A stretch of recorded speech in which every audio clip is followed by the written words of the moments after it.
জন্ম মোটামুটি আমি জ্ঞান হয়ে পর্যন্ত জানতাম যে আমি বোধহয় ওই যে বাড়িটা সবাই জানে, ওই বাড়িতে অনেকে আসা যাওয়া করেছে। তো ছোটোবেলা থেকে আমি ওখান থেকে এইছি, 19 বছর হলো এখানে। বাদবাকি সমস্ত জীবনটা তো ওখানেই কেটেছে। ওই বাড়িতেই অনেক লোকজন এসেছে।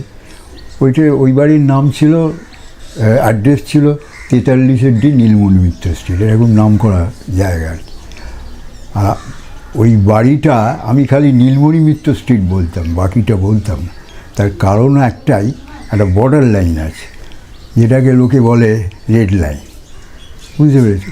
পেছনেই ওই রাস্তাটা, আর ওইটাই বলতাম না। বললেই সব বুঝতে ফেলতো কী ব্যাপার অংশ। ওইটা দিয়েই তো মানুষ যেখানে থাকে সেটা দিয়েই আইডেন্টিফাই করে। এটা হচ্ছে আমাদের নিয়ম, একটা হয়ে গেছে। ওই বাড়িটায় 5খানা ঘর ছিল, আমার বাবা ভাড়া নিয়েছিলেন তদানীকালে। 3টে ঘর আমরা ইউজ করতাম, 1-2 ঘর এদিক ওদিক কাউকে দেওয়া হয়েছিল, আমাদেরই আত্মীয় ছিলেন।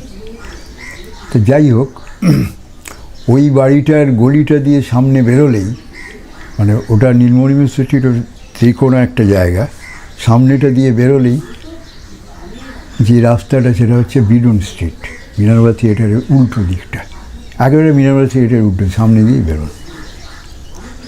আর ওই সামনে যে রাস্তাটা, আরেকটু এগিয়ে একটা ত্রিকোণা রাস্তা ছিল, সেই রাস্তাটা একটু সেতুলা পুজো হতো যে সময়টা। ফলে হয়েছে কি, ছোটোবেলা থেকে ওই সেতুলাপুরের যাত্রা দেখা তার একটা অভ্যেস ঢুকে গেছিল। আর কিছু হলেই ওই গলিটা দিয়ে পাড়িয়ে গিয়ে মিনার্ভা থিয়েটারে গিয়ে ঢুকতাম, গিয়ে কোথায় কী বই হচ্ছে দেখতাম।